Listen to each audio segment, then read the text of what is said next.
Hi, chapter book friends. Today we're reading Good Dog, Home is Where the Heart Is.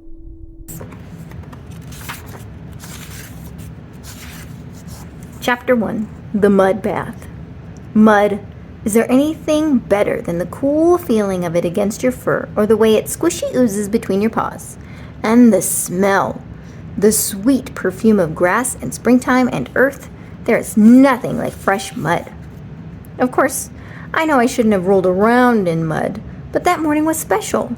It had rained for the past 3 entire days on the Davis farm, which meant I was stuck in the house.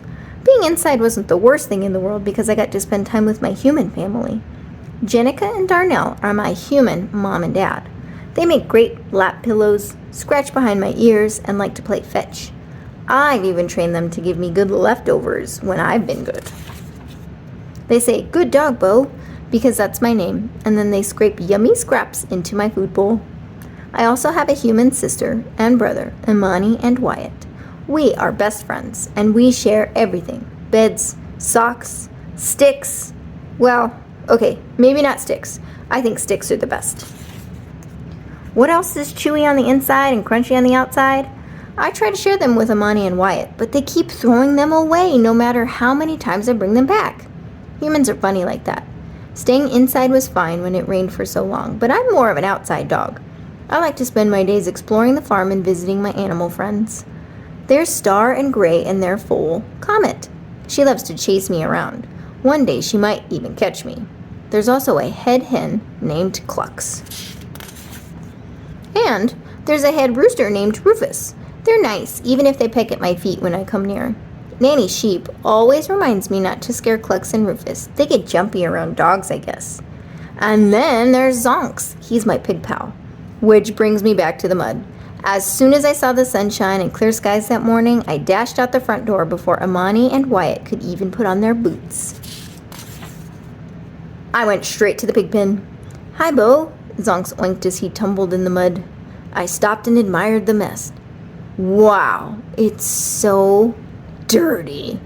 That made Zonk smile. Some animals love rain because it brings rainbows, but not me. I love rain because it brings mud. "Can I try?" I asked. Zonks plopped onto his back and waved with his hoof. "Come on in." I stepped forward and my paw sank into the gooey mud. I couldn't help myself. This was going to be fun. I flopped onto my back and rolled all around. The mud covered my fur like a cool, soft blanket. "Bo, where are you, boy?" It was Imani calling. I should have run to her, but I was in mud heaven. Wyatt reached the pig pen first. He stared at me and shook his head. Then Imani joined him at the fence and moaned, "Good grief, Bo." I gave a playful bark to invite them in. But humans don't always understand dog. And from the looks on their faces, I don't think humans will ever understand mud. Chapter 2, Barn Cats. Here's a secret. I trust Imani and Wyatt. They may not love mud as much as I do yet, but they know what's best for a pup like me. So when they called me, I knew it was time to go. I said goodbye to Zonks. Then I said goodbye to the perfect muddy pig pen and followed the kids back to the house. Everyone could tell what was coming next. I was headed for the bath. Baths aren't so bad. I don't mind them much, but there are some animals on the farm who do not like them at all. 2 of those animals are named King and Diva. Imani and Wyatt call them barn cats, but I call them trouble. Diva stood on the front porch and hissed when we walked up. "Bo, you poor thing, there's something stuck on your back." "What? Where?" I cried. I wiggled this way and that, trying to see what it could be. "Oh, Diva, don't you know?" King said with a smirk. "That's just the way dogs always look, covered in mud and completely clueless. See what I mean? Trouble." Luckily, Wyatt scooted those mean cats away. "Get, you 2. You know the rules. Barn cats keep to the barn." Then he went to run my bath as Imani plopped me down. We sat together on the porch. "You sure love mud, Bo, don't you?" she asked, scratching behind my ear. I wagged my tail, and some mud shook loose. I could hear Diva hiss again in the distance, but Imani just giggled. She has the best giggles. Hearing her laugh is maybe even better than rolling in the mud. Maybe. When the bath was ready, Imani picked me up and brought me inside. She didn't want me to track dirt on the floor. I thought I was getting too big to be carried, but it felt really nice to be in her arms. almost as good as the mud. Chapter 3, Lost Tag. Imani set me down in the bathroom. The tile floor was cold and made me shiver a little. Did you check the water to make sure it wasn't too hot? Imani asked Wyatt. Yes, Imani, Wyatt said. I know how to make a bath for Bo. I peeked into the tub. There were lots of bubbles and nice smells in the water. It wasn't too deep. Wyatt really does know how to make a nice bath. He took off my bandana and my collar, and then I climbed into the tub. I took care not to splash. The water was warm and nice, and it felt so good. I lay down on my belly so I wouldn't slip. Wyatt stroked my head and held me gently. Imani reached for the shower head, turned it on, and let the water fall over me like a soft rain. I closed my eyes and kept still. Good boy, Bo, Imani said. She wet my back and my tail and my tummy. Then Imani and Wyatt rubbed shampoo all over my fur. I was in doggy heaven. Even the sudsy squish sounds made me smile until I tasted some of the soap, and yuck! Oops, almost over, Bo, said Wyatt, as he wiped the bubbles away from my mouth. When we were done, Imani pulled the drain plug. I watched the water rush down in a swirl. Then Imani rinsed me off with the shower head again. As the suds ran off my fur, I was a little bit sad to see the mud wash away. But I wasn't too sad. There would be more mud another day. There is always more mud on the farm. We practically grow mud here. I was squeaky clean now, so Wyatt lifted me out of the tub and Imani wrapped me in a fluffy blue towel. Towels are soft and cozy, but they don't always get a pup dry. Imani and Wyatt take such good care of me, the least I could do was help them get the job done. I shook my whole body, and a spray of water flew in every direction. Imani and Wyatt squealed and laughed. Then I ran. The wind would dry me. I darted into Wyatt's bedroom and rolled around on the carpet. Then I dashed into Imani's room and rolled on her rug. If you have never rubbed your ears and nose and back on carpet, you do not know what you're missing. It feels so scratchy and good. A few more shakes and a few more rub rolls on the ground and I was good as new, dry as a bone. Ooh, bones, yum. When Wyatt and Imani found me, they were still giggling. I wagged my tail and ran to them. You're lucky you're so cute, Imani told me. She was right. I sure am a lucky pup. And I'm pretty cute, if I do say so myself. Wyatt bent to put my collar on. As he fastened it around my neck, he said, your dog tag is missing. My tag was missing. Oh boy, this sounded like a Bo Davis mystery that needed to be solved. Chapter 4, Ultra Doggy Alarm. Wyatt might not be very worried about my missing tag, but I sure was. There was a time, long ago, when I didn't have a tag of my own. I don't remember much about the pound, but I remember when the Davis family found me. Imani and Wyatt were much smaller, and so was I. Then they adopted me and brought me home. They also gave me my special tag. It was shaped like a heart and had my name on one side and my address and phone number on the other. It's supposed to help me if I ever get lost. Luckily, I haven't had to use it. But I love my tag. It reminds me that I'm part of the Davis family. So if it was missing, I had to find it. The first thing I needed to do was get outside. Every dog knows the secret to getting outdoors. It's easy. All you have to do is act like you have to go to the bathroom. It works every time. You start by standing at the door and scraping your paw on it. Then you look back at your humans. If that doesn't work, you go over to your people, put your paw on them, and whimper just a little. You have to be careful, though, with whimpering. If you cry too much, your people might think you're hurt or sick and take you to the vet. If that doesn't work, then it's time to bark your head off and really scratch at the door. Running in circles helps, too. I call this move the Ultra Doggy Alarm. It's very powerful, so I try to be responsible and save it for when nothing else works. That morning, I only needed to wait by the door, and Wyatt came. But before he let me out, he made me promise not to go back in the mud and get dirty again. I licked his hand to show I understood. I'd try my very best to stay clean. The first place I raced to was Zonk's pen. Hi, Zonks, I said. Hello, Bo, Zonk said. He was still lounging in the mud. Oh, it looks so nice. But no, I reminded myself, I had a mission. There was no time for mud. Have you seen my tag? I asked. It fell off my collar. Well, there was something shiny in the mud, said Zonks. One of the chicks came by and took it. You know how those chicks love shiny objects? Oh no, not chickens. Why did it have to be chickens? Chapter 5, A Game of Chicken. Don't get me wrong, chickens are nice, but I did not want to bother the chickens if I didn't have to. Imani says chickens are jumpy creatures. I say they're scared of everything. And the problem is, when they are scared, they are super loud. Maybe I could sneak into the chicken coop, find my tag, and sneak out without being seen. I tiptoed quietly over to their pen. Most of the chickens were outside, walking along the far edge of the grass and pecking at the ground. When it rains, we get more than mud on the farm. The rain also brings out worms. Chickens love worms. In fact, worms might be a chicken's most favorite snack. So while the flock was hunting for squiggly food, I saw my chance. I slipped under the fence and into their coop. I saw nests, and inside the nests were eggs, but I did not see my shiny tag. It was time to get out of there before I was discovered. I turned to leave when I heard something behind me. Hello? Cluck, cluck. What are you doing in here? Cluck, cluck. It was Clucks, the head hen. She is the boss of all the chickens, which means she was also the loudest. Remember the ultra doggy alarm? Everything sets off the ultra chickie alarm for Clucks. Before I could explain, Clucks began to balk and screech. She flapped her wings and chased me right out of the coop.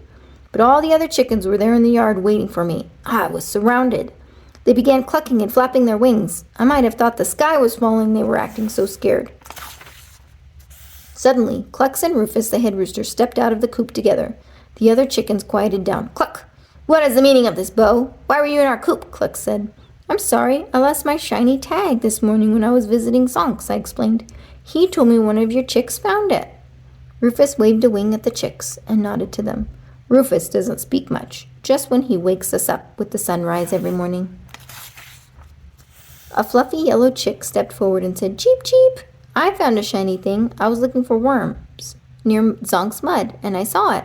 So, I was picking it up when Nanny Sheep stopped me. She said the shiny thing did not belong to me. Cluck, and what did you say to Nanny Sheep? Clucks asked.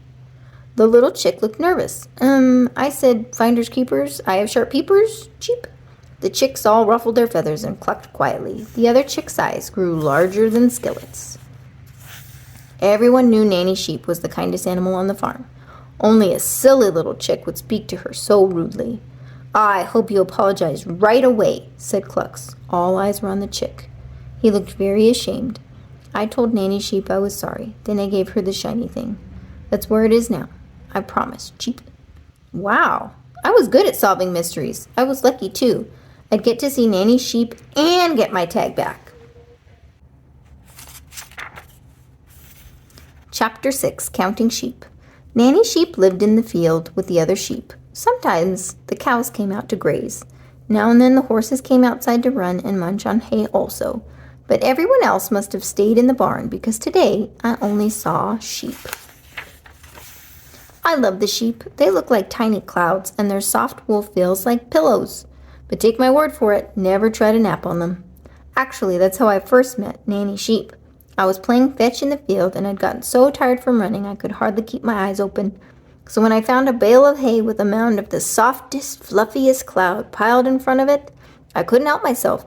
I hopped up onto the hay and leapt into the middle of that cloud. But the cloud was not as soft as it looked, and it was angry. In fact, it wasn't a cloud at all. It was a flock of sheep taking a nap. When I landed on the top of them, they sprang up and ran away. I fell to the ground. Sheep do not like being jumped on. They don't like it one bit. I told them that I was sorry, and I explained that I thought they were a cloud. That just made the sheep laugh at me. Nanny Sheep didn't laugh, though. Instead, she shushed the sheep and made the kindest announcement I had ever heard. One day this puppy will grow up to be a big dog, and he will herd us and help the farmers take care of us. Nanny Sheep said, we should all be friends, and friends do not laugh at each other. The other sheep stopped laughing, but I started to giggle. I couldn't help it. I'm sorry, I woofed, but actually it is pretty silly that I thought you were a cloud. Then everyone laughed again, even Nanny Sheep. The sheep and I have been good friends ever since. Now I found Nanny Sheep resting in the shade beneath a tree. Hello, Bo, she said. Are you finally here to herd the flock? No, Nanny Sheep, not yet, I said. I'm looking for something you took from a chick. It's a shiny thing. Do you know it? Oh, yes, I do know it, Nanny Sheep replied, but I'm afraid I do not have it. It belonged to Blue, and I gave it back to him. Nanny Sheep looked up and called to Blue. The blue jay flew down from his nest high in the tree and landed next to us. "Could you tell Bo about your shiny object?" Nanny Sheep asked him. "The shiny thing you found for me," Blue said. "It's a small bracelet that the girl gave me. She no longer plays with it." I sighed.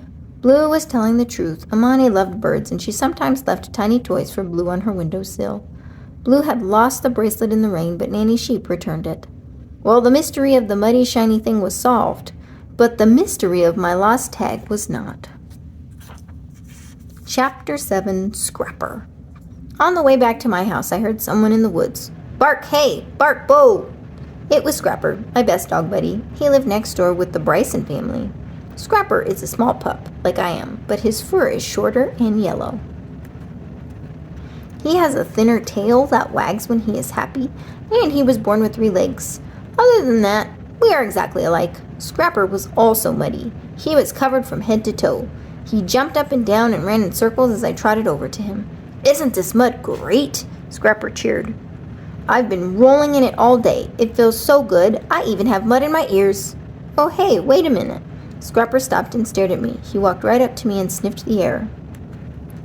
"Why aren't you muddy, buddy? And why do you smell like flowers?" "Did you, gasp, take a bath?" "Yeah, but I played in the mud this morning," I said. "Now I'm looking for something.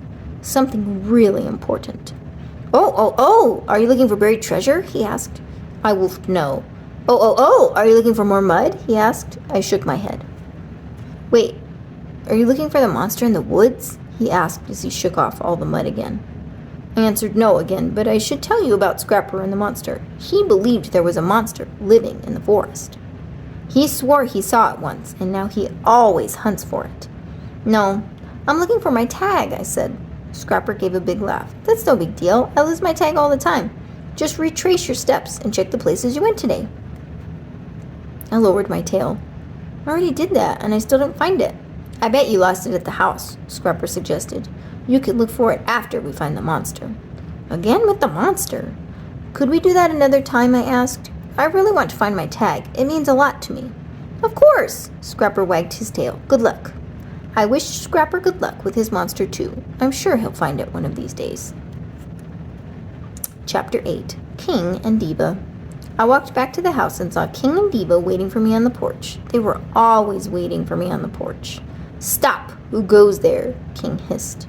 "You know who it is," I said. "It's me, Bo. I live here, remember?" Purred Diva. "That rings a bell. But the Bo who lives here has a tag with his name on it." King and Diva slunk down the steps and stopped in front of me. "And I don't see a tag on your collar," said Diva. "Maybe we should keep you out." I laughed nervously and tried to move past them, but the cats flicked their tails in my face and blocked the way to the porch. "This isn't funny. You'd better let me pass," I said, or I'll start barking." "Oh no, not barking." King and Diva pretended to be scared. "Oh, please don't bark. Whatever will we do? We are helpless against loud puppies who bark." They hissed and meowed a mean laugh. "Come on, cats. Let me by. I need to find my tag," I said. "Oh, right. Your tag," King said as he showed off his sharp teeth. "I heard something about your missing tag. What was it?" "I know. I heard it was all the way in the upstairs." "Really?" I tried to keep my tail from wagging, but I couldn't help it. I was too excited. Dogs are not very good at hiding their feelings, and I may be the worst at it. Still, the upstairs was a strange place for my tag to be. "You aren't trying to fool me, are you?" I asked the barn cats, even though I kind of knew the answer. "Oh, Bo," Diva said with a grin. "Why would we ever do that?" Chapter 9, The Upstairs. The upstairs was what Imani and Wyatt called the attic. It's where the family keeps all their extra stuff, like clothes and chairs and decorations, and even beds. We animals stay away from the upstairs. It's scary, but if my tag was up there, I had to be brave. I climbed up the porch, nudged the screen door open with my nose, and went inside. After I bounded up to the second floor, I ran to the upstairs door at the end of the hallway. It's never closed all the way. Wyatt said that's because our house was so old. I opened the door easily with my paw. It was dark, and the darkness surprised me because it was still day outside. Maybe light didn't exist in the upstairs. With a gulp, I started up the steps. They creaked slowly with my every move. It sounded like someone was following me. Or something. Suddenly, I really hoped that Scrapper had caught his monster today and that it wasn't right behind me. Just in case, I scrambled up the stairs and bumped right into a box full of winter clothes. Then I whirled around to see if the monster was behind me. No one was there. I took a deep breath and looked around the room. Even though the sun shone outside, the upstairs was cast in shadows. Most of the windows were blocked by stuff. I could only make out the hulking shapes of boxes and old furniture. It was going to be impossible to find my tag in here, even if the barn cats were telling the truth. I was about to give up when a small voice asked, "Can I help you?" I tiptoed back toward the corner with my tail tucked under my tummy. I'm not afraid to say that I am not a brave pup. Are you, the monster in the forest? I forced myself to ask. Or are you a ghost that lives in the upstairs? Because if you are either of those things, I would like to leave. Don't be scared, said the voice. I only want to help. We don't see many puppies up here. Well, I don't see many ghosts down there, I whimpered. Ghosts? We aren't ghosts, the voice said. We are spiders. Look up. I tipped my head back and there was a spider, dangling from a thread just above me. It took every bit of courage not to run away. I'm Bo Davis, I said, and I'm looking for my tag. See, it goes on my collar. It's shiny and heart-shaped. Have you seen it? The spider shook his tiny head. I have not, but we will look for it. I watched as more spiders hanging from webs all over the ceiling flicked their eyes around the room.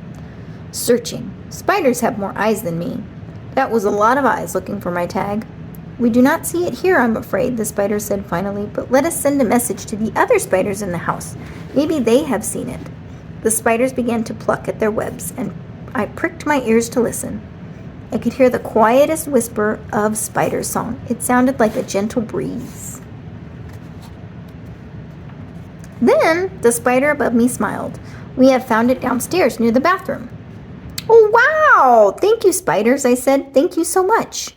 I turned and bounded down the steps. My heart was pounding. I was so happy.